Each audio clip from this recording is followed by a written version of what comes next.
to come back again because of video, and they seem to slowly develop, their audience. Yeah, well, thank God for video. Can I get a glass of water from? Oh, sure. No, I'll get it. Sit. Sure. Absolutely. So it was 10 years ago, about 2 weeks ago, that a buddy of mine from Emerson College came down. There was basically technical, and I'm not a technician. My background was writing. In the nuts and bolts camera work of and the mechanics of it. Editing.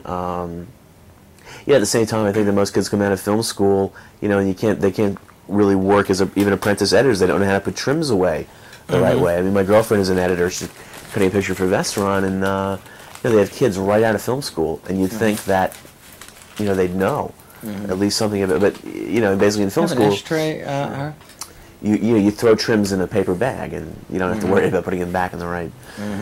But no, we got nothing on the realities of it. And this was in 4 years? This was in 4 years, yeah. Wow. Yeah, it was basically, you should get your money back. You should sue. Right. Like these kids who sue that they can't read when they graduate. Yeah. To make the same claim. No, we were real fortunate because it took us a year to actually go out, knocking on doors. We knew enough to go to accountants and attorneys and so forth. And we eventually found a CPA who had some clients, put up $250,000, and they went out doing real well with the film. Oh, that's great. Yeah, so that's we're terrific. So, and how'd you rate it? Limited a partnership? limited partnership, yeah. And it was also in the last days of the tax shelters, so it worked out good. New Line, as I say, picked it up. Yeah, well, I'd love to see that. Yeah, actually, I have a reel of some of my other films for you. That some things I've done since then that I've been real pleased with. I've gotten some good reaction. Primarily been making my living as a screenwriter. Well, the fact that you've gotten anything on film is amazing. I have to tell you. It's hard. It's hard. Nobody wants another one. And I discovered it. And we've been doing, I've been doing these video interviews with filmmakers now for about 4 years. And you both know Mark Hirschfield? Yeah, in fact, Mark, I think Ira and Mark started out together. And I did my first film, Summer Wishes, Winter Dreams, with Mark. I bumped into him on the set. We've been friends ever since. Summer Wishes, Winter Dreams. It used to be that was Gil Gates? Yeah.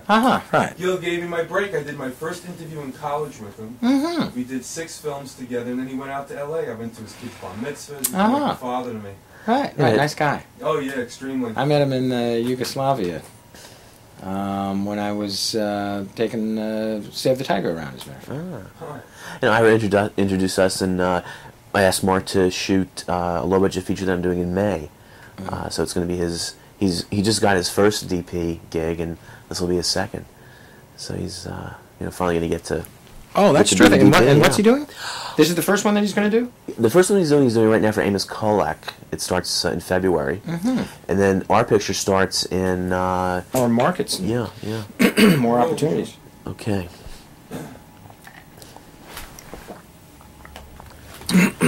John, your new picture for Keeps is a very sweet, charming film. Molly Ringwald and Randall Batinkoff is Batinkoff, a new young actor, who's very good in the film. What attracted you to the material in the first place? The opportunity to do a love story. I've always liked Molly, and the story itself seemed to be about something, and that's unusual. And I had to do something because there was going to be a cutoff period when people stopped making movies in anticipation of the DGA strike that never happened. So those were all the factors.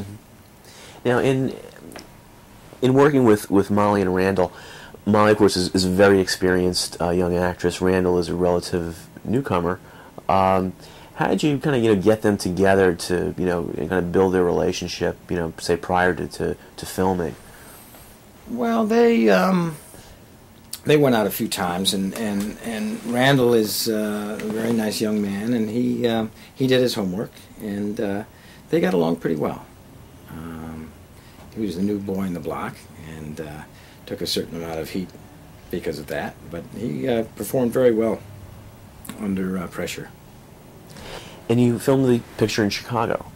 No, I haven't heard that one. No? No. The story was supposedly taking place in Kenosha, Wisconsin. We shot it in Los Angeles, and we did the winter scenes up in Winnipeg.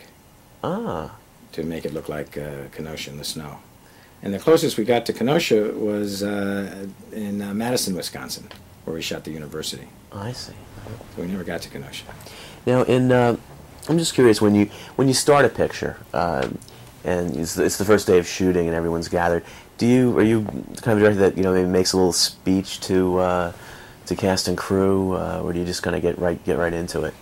Yeah, I think we've as far as the cast is concerned, we've all heard the speeches, and the crew is often people I've worked with in the past, so there's not a lot of ceremony.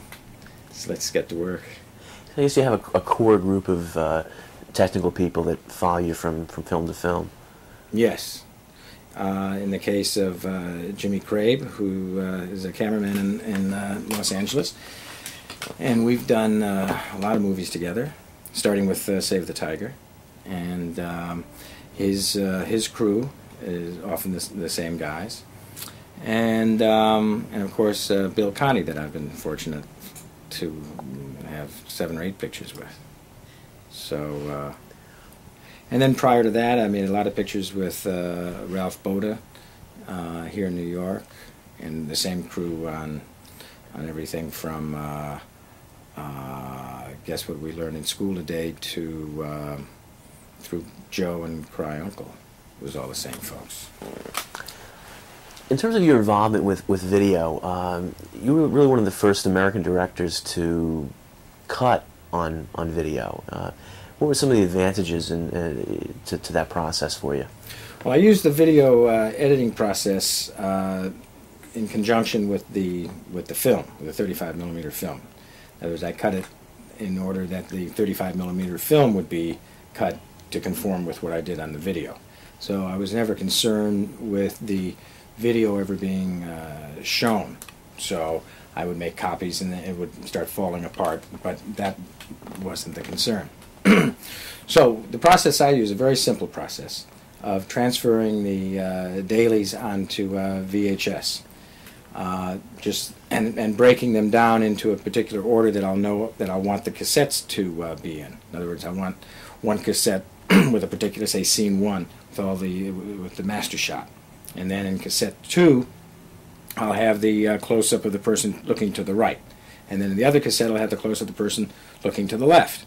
So I pop in the masters, find the one, I transfer that onto the cassette that I'm building. Pop in the close-up, get that done, and then pop in, and it's real fast. And I'm not looking for trims, and I'm not pasting the stuff together, and you just press a button to get a preview of what it's going to be like. And if you don't like it, you adjust it until you like it, and then you hit it, and you go on to the next one. Much faster. You don't have to keep track of the stuff. The whole movie fits into a couple of bookcases, whereas you'd need rooms and rooms for the 35mm film. So it's much faster, and I think you're able to do a better job because you're not spending 90% of the time physically cutting the film and scotch taping it together and mounting it again and having the machine eat it and the rest of it. In terms of the sound editing, you worked on this film with a terrific sound editor, Dan Sable. At what point then does he enter into it? Well, Dan, we first worked together on Neighbors, and since then Dan has computerized his sound effects and has a terrific system that I don't know how it works, but it works real well. And he's able to press buttons and get stuff on a track, and it's real quick. So when I'm doing it, I don't get into sound effects on the video. I'm just cutting picture primarily in the dialogue. I'll cut it one scene and send it into the cutting room, and they'll conform the work print to the tape, and then they'll make a tape of that and send me that. I'll look at it, and I'll either make adjustments or I'll start building my work picture. How does that affect then your staff, for example? Well, they say they like it because there's maybe they didn't like it because I was going to say there's very little overtime because there's the time spent in cataloging the trims and rebuilding the reels and chem reels and so forth you don't have, because when the cut is made, that's it usually, and there's sometimes adjustments, but not often. And then once the picture is all together, then I'll start refining a little bit more on the film itself. But by then it's it's 90% done. So I would think that life in the cutting room for the assistants and so forth is a little simpler. Now you're in the editors union. You cut for keeps yourself. You've been president of the cameraman's union. As a director, did you face any resistance from the unions? Oh yeah.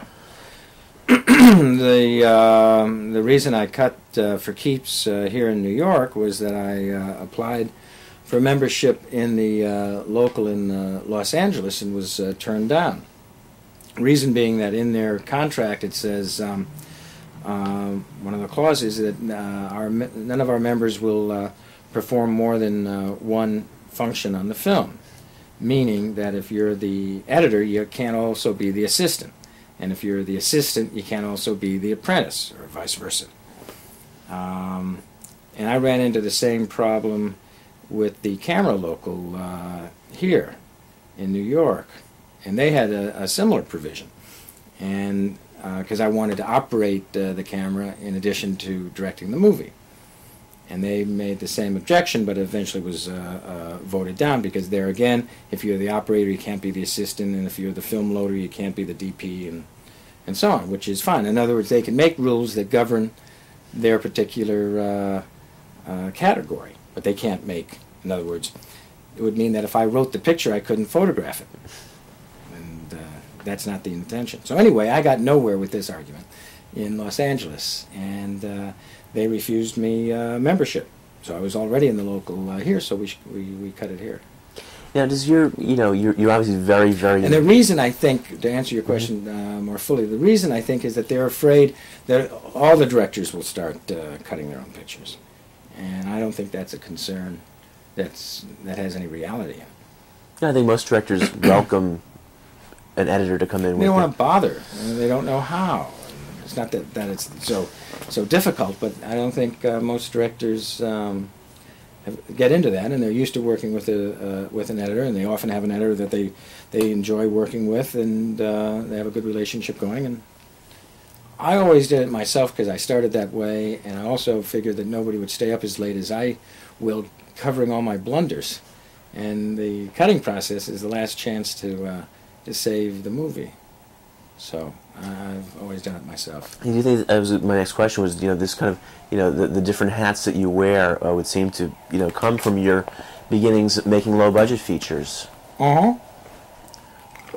Yeah, when I first started doing this, I was doing industrial films for an agency an advertising agency that did industrial shows and so forth. So I'd make these movies that ran anywhere from a few minutes to an hour for IBM or Clairol or Shell Oil to get their salesmen excited about whatever it was that they were trying to get them excited about. So I was hired to direct these things, and I hired myself as the cameraman and as the editor, and did the thing myself, and it was a great learning process and a lot of fun to do. There was very little supervision, and you could use whatever music you wanted, and so that's how I started. And I figured I was a more attractive commodity to the buyer if for the same $8 you got 3 jobs instead of 1. In your early days of your career in features, you worked for Ira Preminger on Hurry Sundown.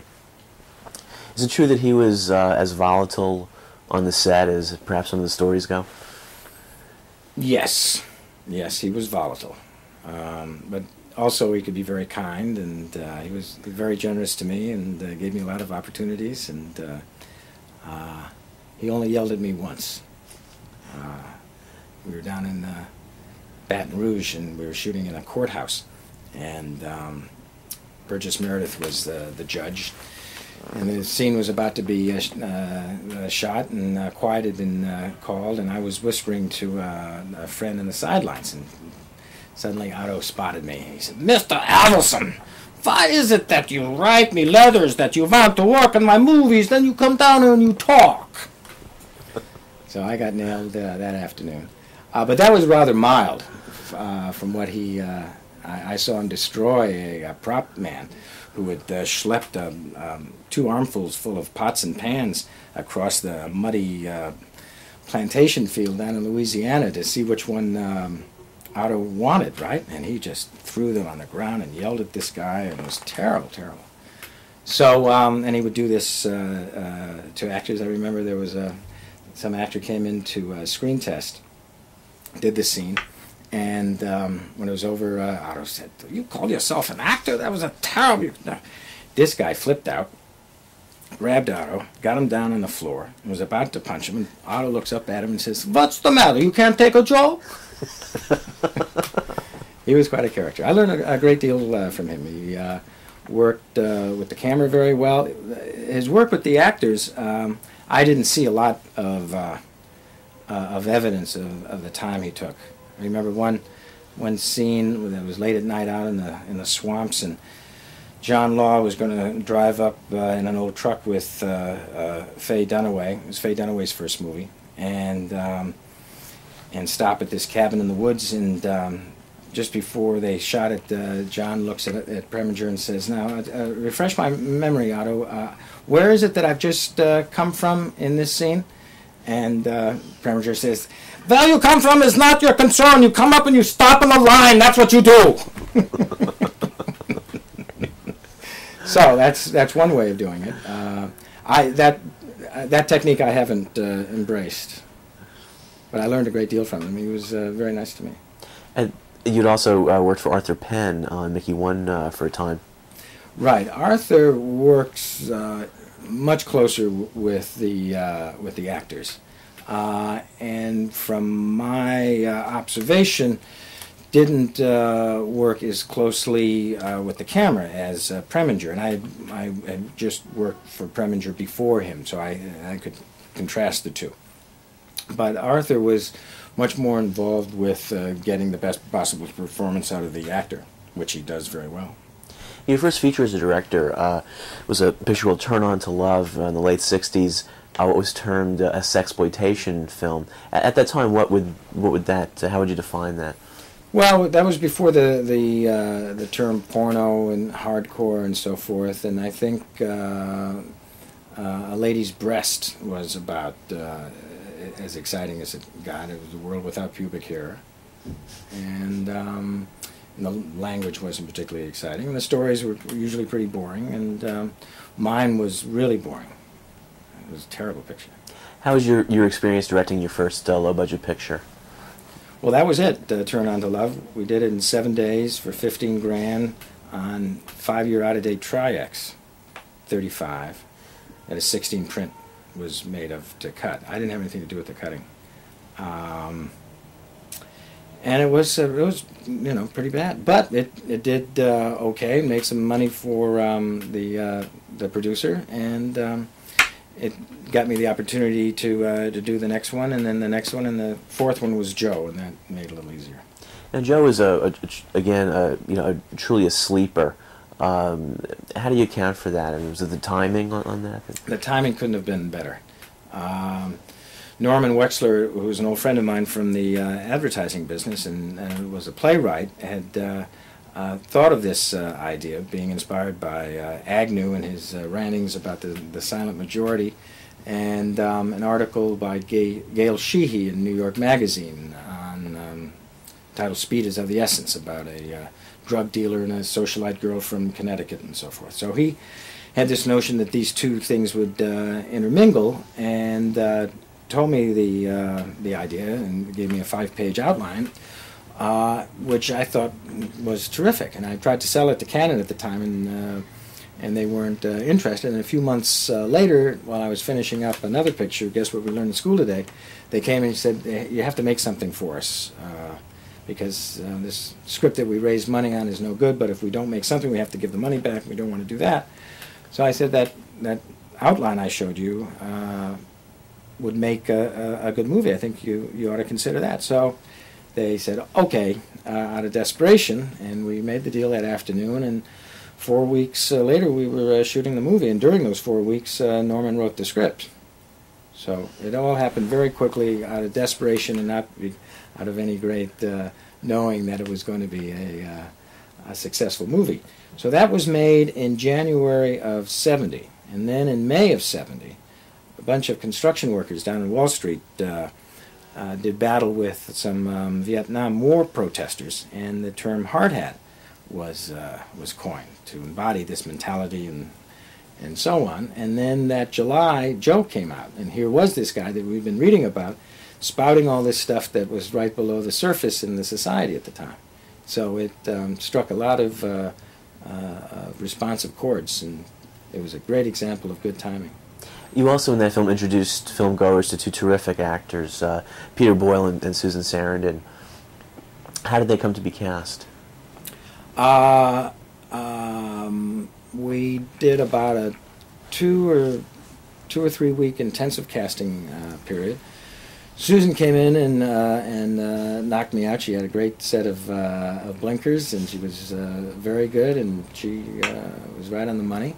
And Peter Boyle came in, and I'd given the candidates for the part of Joe this scene where we first meet him, where he's damning the hippies and the music and the blacks, and he's just carrying on. And as written, there was a particular speech that went, you show me a welfare worker who's not a nigger lover, and I'll massage your asshole. That was the line. And when Peter came to read the line, he said, and I'll massage your asshole, and I ain't queer. He improvised that himself.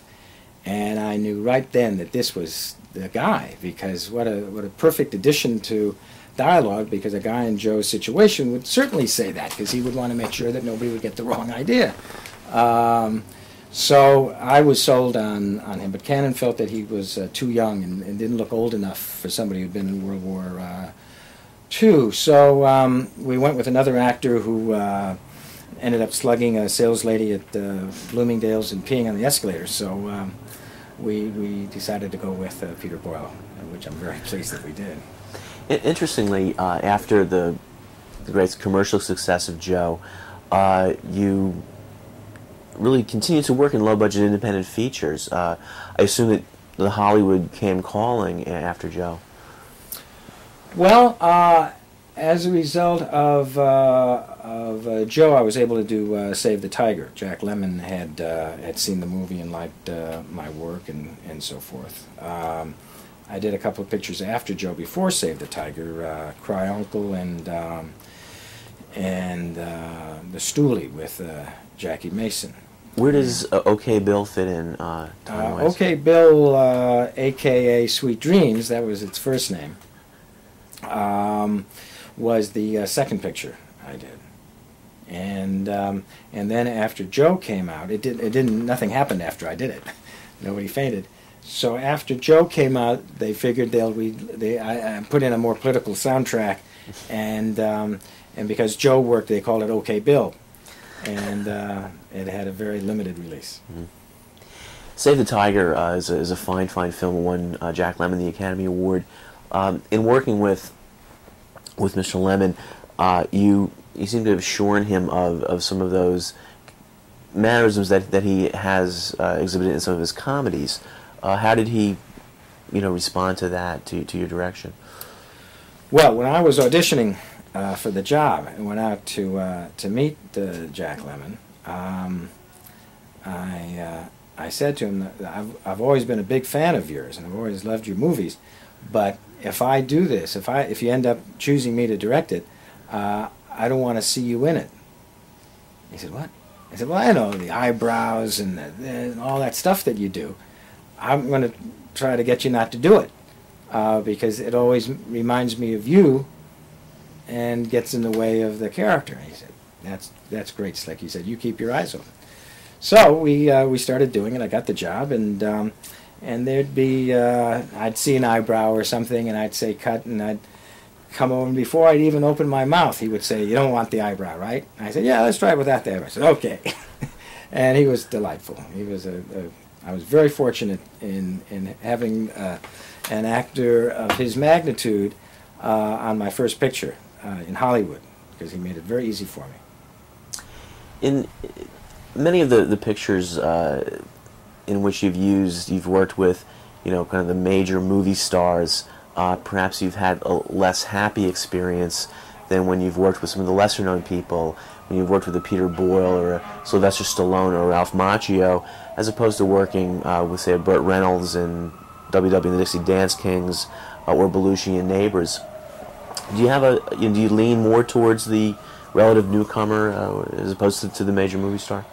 Well, it depends on the story, depends on the circumstance. Certainly, with the new face, it's sometimes more of a trip for an audience to see this new face and not have all the preconceived notions and so forth. They're also much less expensive, and they don't have the mannerisms, they don't have the ego, they don't have all the excess baggage that a lot of stars carry around with them, and the big star can be a big headache. And Rocky, of course, a huge hit, spawned a whole series of Rocky films, really got Sylvester Stallone's career off the ground. What was he like at that time and early in his career? He was a starving actor, which is the best kind. Very appreciative, and he was an absolute pleasure to work with. It couldn't have been a nicer time. And he wrote it, so he knew everybody's lines. And there was no pride of authorship, so we were constantly redoing the story in different scenes and changing things. And he was tireless and never complained about rehearsing or working, so it couldn't have been nicer. When did you know that you had a smash hit on your hands with Rocky? I guess when the lines around the block persisted weekend after weekend, because I just couldn't believe it. I didn't figure that kind of a movie was in the cards. So I was very pleased. I was skeptical for a long time, though. How did you the final scene of that picture is just a classic moment in American motion pictures. How did you approach that scene? I understand there was a little bit of reshooting involved after a preview. Well, no, not after a preview. The scene, as originally written, after the fight, the extras carry Apollo out of the ring, and the crowd carries Rocky out on their shoulders. And as he's going down the aisle, he looks down and sees Adrian reach over, or pulls her up, and the two of them go out on the shoulders of the crowd. The happiest night of their lives, I think the script was the final sentence. So that's what we were planning on shooting, and we had gotten to the point where the crowd carries out Apollo Creed. Now the next setup was they're going to carry out Rocky. So the assistant director came up to me and said, "We don't have enough extras to carry out Rocky." Well, obviously the same extras that carried out Apollo are going to carry out Rocky. That's was how I was figuring on doing it. Well, Sylvester heard that, and it got him thinking. He said, "Wait a second, maybe they don't carry out Rocky. Maybe because he lost the fight, nobody's interested in him, and maybe he just gets out of the ring and walks down the aisle by himself, sees Spider Rico from the first picture, and Spider says, 'You did good, Rocky.' He says, 'Thanks, Spider.' And there's Adrian, and they look at each other, and they hold hands, and they walk away." So that sounded very poetic and reasonable and so forth. So I said, "Great, okay, let's do that." And that's what we did do. And if you remember, the poster had the boy and the girl, Rocky and Adrian, walking away from us, walking away from the camera, holding hands, and that was going to be the last shot of the movie. So now I'm putting it together, and I'd worked with Bill Conti before we started shooting, and showed him my Super 8 movies of the rehearsals, and particularly the boxing rehearsals, which had gone on for a long time. And I'd project those and reduce the speed so it'd be a little slow, and I'd play some Beethoven, and I'd say, this is what I want this thing to evoke. Because I think boxing is pretty dumb, and I've never been a boxing fan. So I wanted to make it look as terrific and get great music behind it, so it became something more than just two guys slugging each other. So he knew the kind of sound that I was hoping for. So at a certain point towards the end of the editing, he brought me the music for the final scene, for the last cue. I listened to this music. I'm knocked out. I said, "This is great," but I don't have any footage that will go with this. I got these two people walking away from the camera, and whatever that is, it sure isn't what this sounds like. You know, this sounds like a Clairol commercial where the two people are running to each other in the hill and so forth, right? I mean, it had that kind of emotion and schmaltz going in the music. So I said, what this evokes is Rocky's in the ring and he's yelling for Adrian, and Adrian's down, and then he's Rocky, and they come together and he says, "I love you," and we're out, and that music is behind all that. So well, I don't know. I mean, what's wrong with the way it is?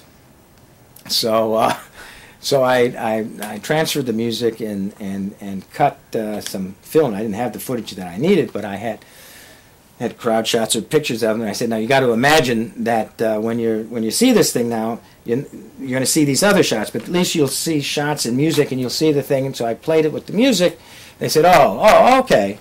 And so we went back for half a day and 20 extras to walk in front of the lens to make like a crowd, and we shot the last minute or 2 minutes of the movie when they're coming together, and it sure made all the difference in the world. I remember seeing the picture for the first time, and everyone in the audience, we all just went nuts. I mean, that happened all over the world, and really worked terrifically.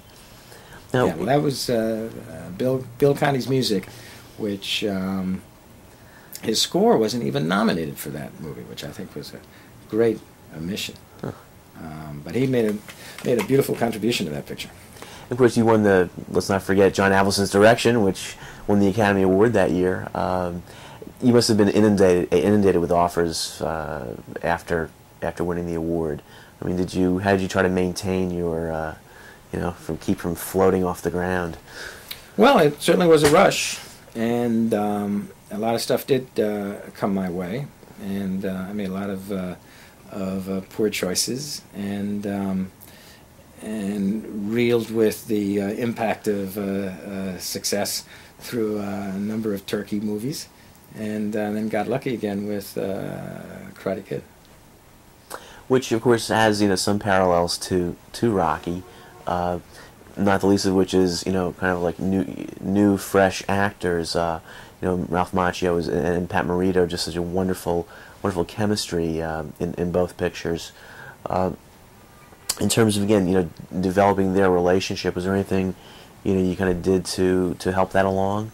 Well, Robert Kamen wrote a real good script, and he wrote the relationship very well. And Ralph Macchio and Pat Morita hit it off on a personal level too. They had a lot of respect and affection for each other. We spent a lot of time rehearsing.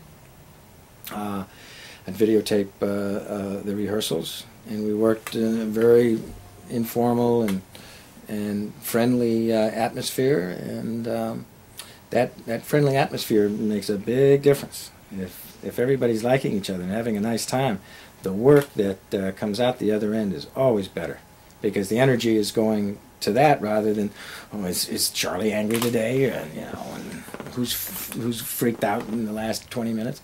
Then all the energy is worrying about that rather than trying to make the movie and use the very expensive few hours that you're given each day to shoot to get on the film the best you can.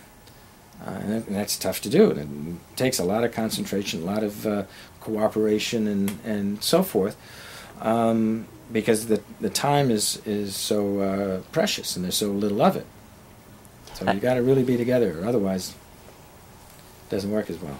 How did you approach some of the choreographed martial arts sequences in the Karate Kid films? From a fair distance, so I wouldn't get hit. I was very lucky and got Pat Johnson, who was a martial artist and master karate person. Again, I know as much about karate as I do about boxing.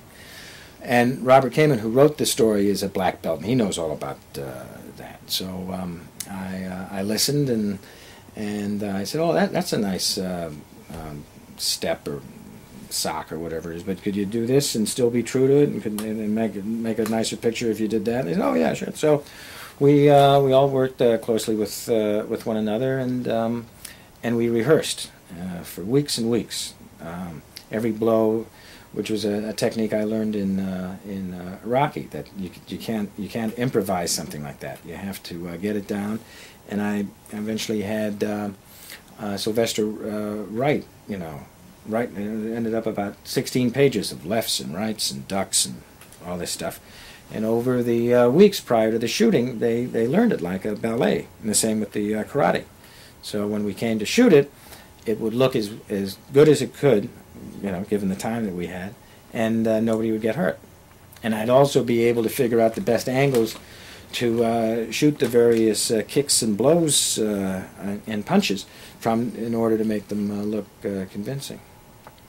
The Karate Kid sequel is really one of those few sequels that that kind of stand on its own. I mean, it's a kind of a very natural continuation of characters that you want to spend more time with.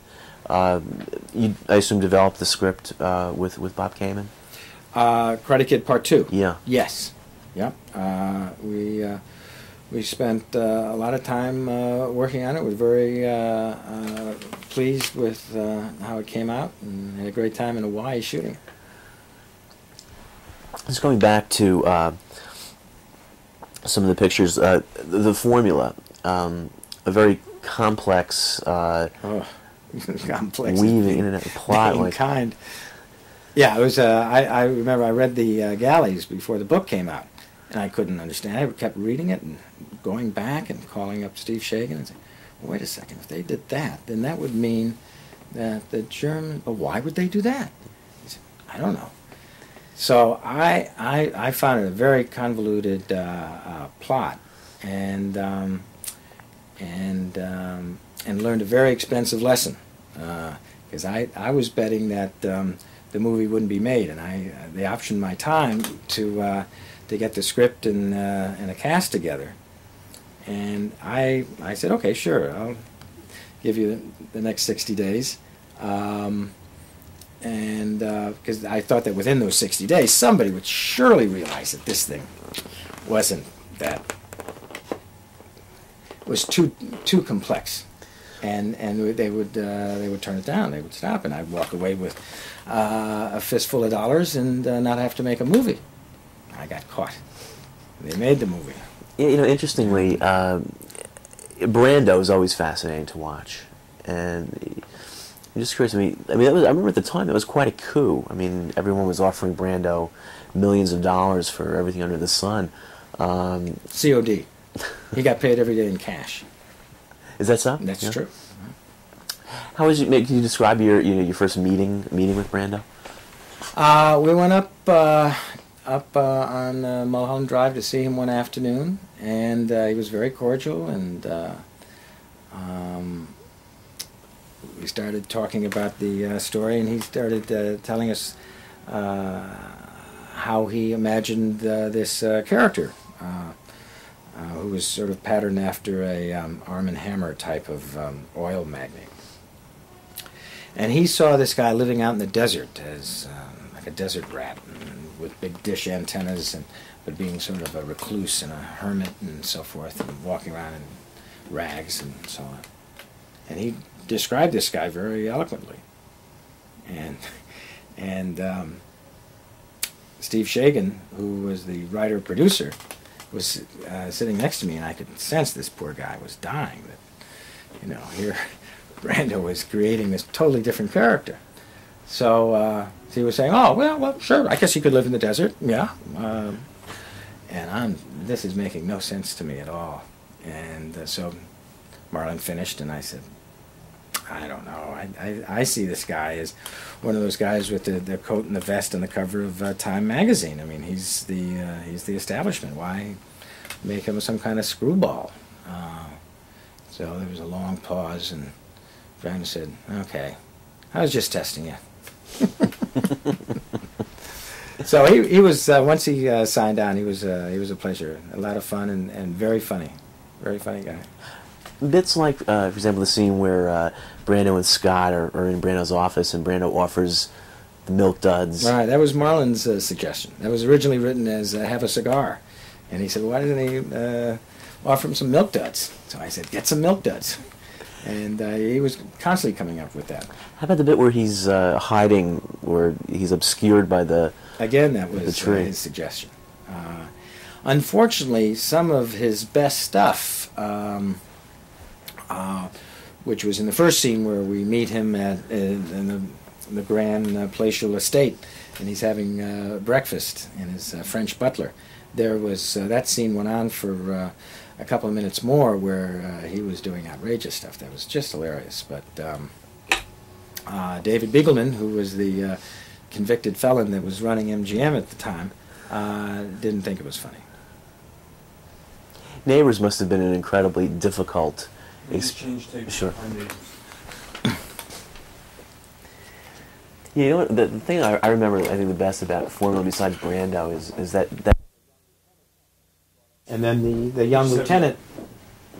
Dry off a little there. Oh, that's okay. I got it. And a little forehead too. And it's shiny. And how's that? Can I see you sitting down? Oh, fine. You know, to set all that up a bit more, but I got shot down, and that's what we never shot that. So I did my version, which was about a good 20-30 minutes shorter than the thing that got released. Really? Well, that's a flip, isn't it? From yeah. Well, I just figured it was just too much to follow.